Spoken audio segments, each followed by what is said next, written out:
আমার খবর। বোলপুর চিত্রার মোড় পেরিয়ে টাউন ক্লাবের ঠিক বিপরীতে আবির মোবাইল আপনাদের জন্য এনেছে ধামাকা অফার। জেলায় ডিসিআর এর নামে সরকারি রাজস্ব লুট করে কোটি কোটি টাকার দুর্নীতি চলছে, এমনই বিস্ফোরক অভিযোগ তুললেন সিপিআইএম এর বীরভূম জেলা সম্পাদক গৌতম ঘোষ। তিনি দাবি করেন 5 কোটি নয়, এসটিএফ এর হাতে ধরা পড়েছিল 35 কোটি টাকা, যা বীরভূম থেকেই বাইরে পাচার করা হচ্ছিল। গৌতম ঘোষের অভিযোগ, এই বিপুল অঙ্কের টাকা গোপন করা হচ্ছে এবং সাধারণ মানুষকে বিভ্রান্ত করার চেষ্টা চলছে। তিনি প্রশ্ন তোলেন, এই টাকা কিসের, কার কাছে যাচ্ছিল, এবং সেই প্রশ্নের উত্তরও স্পষ্ট করেন তিনি। সিপিআইএম জেলা সম্পাদক আরও অভিযোগ করেন, জেলায় প্রতিদিন কোটি কোটি টাকার দুর্নীতি চলছে, যার সঙ্গে যুক্ত রয়েছে সরকারি রাজস্বের টাকা। তার দাবি, এই টাকা নির্দিষ্ট কিছু প্রভাবশালী ব্যক্তির কাছে পৌঁছেছে এবং প্রশাসনের একাংশ সব জেনেও নীরব। এদিন আমার খবরকে দেওয়া একান্ত সাক্ষাৎকারে তিনি জানান, ডেউচা পাঁচামির কয়লা খনি নিয়েও একাধিক তথ্য তুলে ধরেন। তার অভিযোগ, কয়লা খনির নাম করে সাধারণ মানুষের স্বার্থকে জলাঞ্জলি দিয়ে কয়েকজন সুবিধাভোগী লাভবান হচ্ছে। গৌতম ঘোষ বলেন, এই দুর্নীতির পূর্ণাঙ্গ তদন্ত না হলে বীরভূমের মানুষকে সঙ্গে নিয়ে আরও বড় আন্দোলনে নামবে সিপিআইএম। দুর্নীতি দু রকমের হয় আর কি। কিছু মানুষ দুর্নীতি করে, আমাদের সংবিধান, আমাদের সরকারি ব্যবস্থা সবসময় কি করে, দুর্নীতিটা কে কমানোর জন্য তার যা যা ব্যবস্থা নেয় সেগুলো নেয়। কিন্তু পশ্চিমবঙ্গের ক্ষেত্রে মূল সমস্যা যেটা, সেটা হচ্ছে যে পার্টিটা এখন সরকার পরিচালনা করছে, তারা পশ্চিমবঙ্গের কি ভালো করেছে কি খারাপ করেছে এসব নিয়ে তর্ক বিতর্ক যাই হোক, কিন্তু যেটা করেছে সেটা হচ্ছে সব থেকে ক্ষতি করেছে, সেটা হচ্ছে একটা প্রাতিষ্ঠানিক দুর্নীতি চেহারা দিয়েছে। তার ফলে সরকারের যে রোজগারের যে জায়গাগুলো, সেই রোজগারের জায়গাগুলোতে দুর্নীতি ঢুকছে। ফলে সরকারের রোজগারের জায়গার একটা অংশ সরকারের পাচ্ছে, একটা অংশ তৃণমূলের দলীয় খরচে চলে যাচ্ছে। দলীয় খরচ মানে সংগঠনটাকে সংগঠিত করা না, এটা ব্যক্তিগত দলীয় খরচে চলে যাচ্ছে। কেউ প্রশ্ন করে না যে একজন তৃণমূলের নেতা তিনি কোথাও একটা যাচ্ছেন, গিয়ে 10,000 টাকার চেক দিয়ে দিচ্ছেন, কোথায় সোর্স অফ ইনকাম কি তার? এটা প্রতিদিন ঘটছে ঘটনা। কারোর মনে এই প্রশ্নটা জাগছে না, জাগছে নিশ্চয়ই, কিন্তু এই প্রশ্ন করার কোনো সুযোগ নেই। এমন একটা পরিবেশ পরিস্থিতি তৈরি করেছে যে উনি কি রোজগার করেন আর কোথায় থেকে এটা করছেন। এই যে যারা চুরি ডাকাতি করছেন, জেলে যাচ্ছেন, জেল থেকে ফেরার পর এমন একটা পরিস্থিতি হচ্ছে, মনে হচ্ছে স্বাধীনতা সংগ্রাম করে তারা ফিরছেন। অদ্ভুত অদ্ভুত বিষয় আসে। আসলে এগুলো কি হয়, এগুলো সব মানুষ মেনে নিচ্ছে এরকম না, কিন্তু মানুষ না এরকম হতে দেখতে দেখতে দেখতে মানুষ না এইরকমগুলোকে একটা সাধারণ বিষয় হিসেবে ধরে নিচ্ছে। আপনি বোলপুর শহরে যতগুলো টোল ট্যাক্স আছে, এই টোল ট্যাক্সগুলো বৈধ? যখন প্রথম দিকের ইডি সিবিআই নেমেছিল, দেখবেন একদিন রাত্রের মধ্যে সব টোল ট্যাক্স বন্ধ হয়ে গেল, আবার সেগুলো শুরু হয়ে গেল। তার মানে কি, একটা কোথাও বোঝাপড়া হলো যে ভাই আমি টোল ট্যাক্স করে আমি কিছু রোজগার করব। ফলে প্রত্যেকটা ক্ষেত্র যদি আপনি দেখেন, সব ক্ষেত্রের মধ্যে দুর্নীতি এমনভাবে বাসা বেঁধেছে। এই যে পাথরের, আমাদের তো সত্যি সত্যি বীরভূম জেলাতে শিল্প বলে সেভাবে কিছু নেই। এই যে পাথর যে শিল্প, পাথর যে আমাদের এখান থেকে বিভিন্ন রাজ্যে বিভিন্ন দেশে যাচ্ছে, এখন এইগুলো যদি আপনি দেখেন তাহলে দেখবেন বেশিরভাগ যে খনিগুলো, পাথর খনি খাদানগুলো, সেগুলো হচ্ছে অবৈধ, অবৈধ অবস্থাতেই আছে। এবং এই পাথর খাদান থেকে ট্রাকগুলো যখন পাথর নিয়ে যায়, তখন তাদের একটা ডিসিআর কাটা হয়, মানে এটা হচ্ছে গভর্নমেন্টের একটা ট্যাক্স।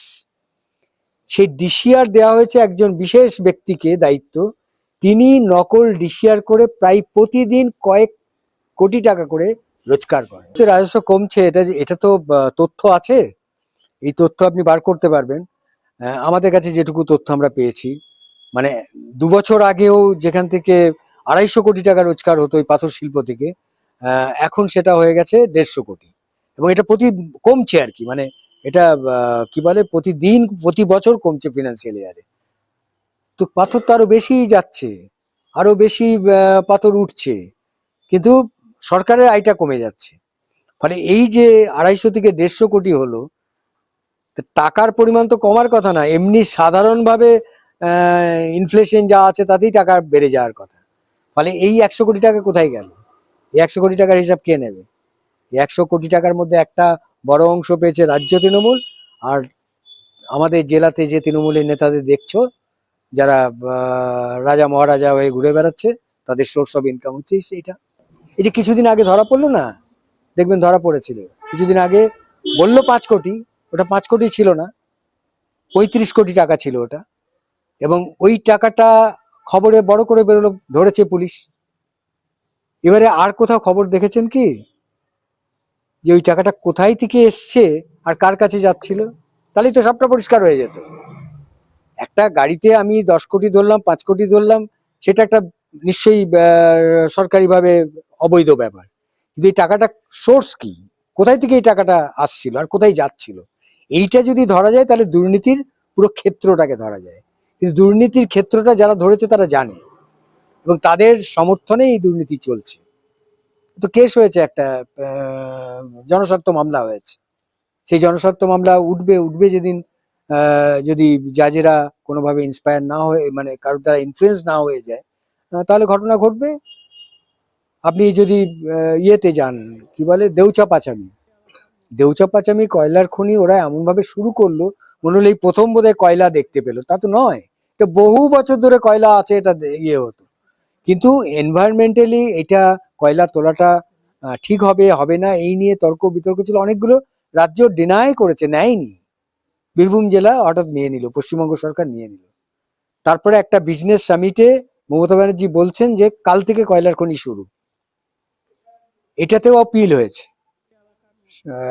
একটা কোর্টে কেস হয়েছে। সেই কোর্ট কেসে পিডিসিএল যারা এর দায়িত্বে আছে তারা লিখিতভাবে দিয়েছে যে ওখানে কোনো কয়লার খনি হচ্ছে না, ওখানে পাথর তোলা হচ্ছে। আর এখনো উনি বলে যাচ্ছেন কয়লার খনি হচ্ছে, এখানে লক্ষ লক্ষ লোকের চাকরি হবে।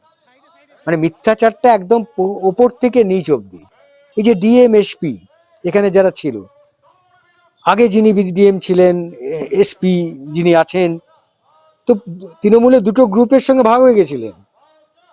একজন ডিএম হচ্ছেন একজন নেতার সমর্থক, এসপি হচ্ছেন আরেকজন নেতার সমর্থক। তার মানে এই ডিভিশনটা উপর থেকে আসছে।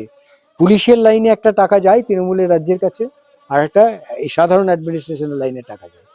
ফলে এক একজন নেতা এক একটা ইয়ে করতেন। কিছুদিন আগে খবর পেলাম যে যিনি এসপি, যার সঙ্গে অনুব্রত মণ্ডলের একটা ঝামেলা চলছিল, তিনি ওখানে একটি গোপন বৈঠক করেছেন।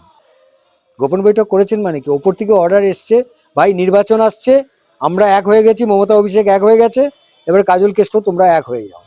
ফলে পুলিশকে কাজে লাগবে নির্বাচনে। এইসব করে তো নির্বাচনে জেতা যায় না।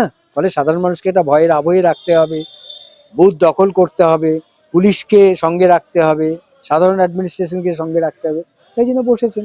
ফলে আমাদের যেটা বক্তব্য, মানে আমার ব্যক্তিগতভাবে এটা মনে হয়, সেটা হচ্ছে দুর্নীতি নিয়ে কথা বলা যেতে পারে, দুর্নীতির বিরুদ্ধে লড়াই হতে পারে। একটা পুঁজিবাদী ব্যবস্থায় দুর্নীতি তো থাকবেই, সেই দুর্নীতির বিরুদ্ধে একটা অংশের মানুষ লড়াই করবে, একটা অংশ দুর্নীতি করবে। কিন্তু দুর্নীতিটা যখন প্রাতিষ্ঠানিক দুর্নীতি হয়ে যায়, তখন তার বিরুদ্ধে লড়াই করাটা খুব কঠিন হয়ে যায়। এবং এইটা আস্তে আস্তে ক্ষয়িতে ক্ষয়িতে এমন একটা জায়গায় চলে যাবে যে গোটা রাজ্যটা আর কিছু করার থাকবে না। তাই জন্য আমরা যেটা বলছি, জেনারেলি কি হয়, নির্বাচনে আগে বলি একে ভোট দিও না, আমাদের ভোট দাও, ওকে ভোট দিও না, আমাদের ভোট দাও, এই করেছে ওই করেছে, সেই সুযোগটা আর নেই।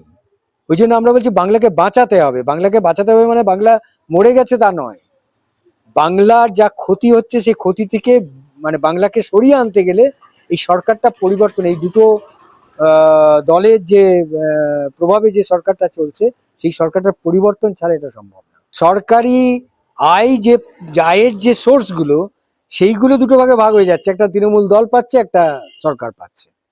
সেটা কিন্তু দল পাচ্ছে না, মানে ব্যক্তি দল তো ওদের কিছু নেই, দলের কোটা আছে। ভাই তুমি আমাকে 5,000 টাকা দিও, এবার তুমি 50,000 মারবে না 100,000 মারবে। ওদের তো নেতা ওই যে দোলা সেন তো ঘোষণা করেছিল, ভাই যা টাকা চুরি করছো 75 ভাগ তুমি পাঠিয়ে দাও রাজ্যকে, 25 ভাগ তুমি নাও।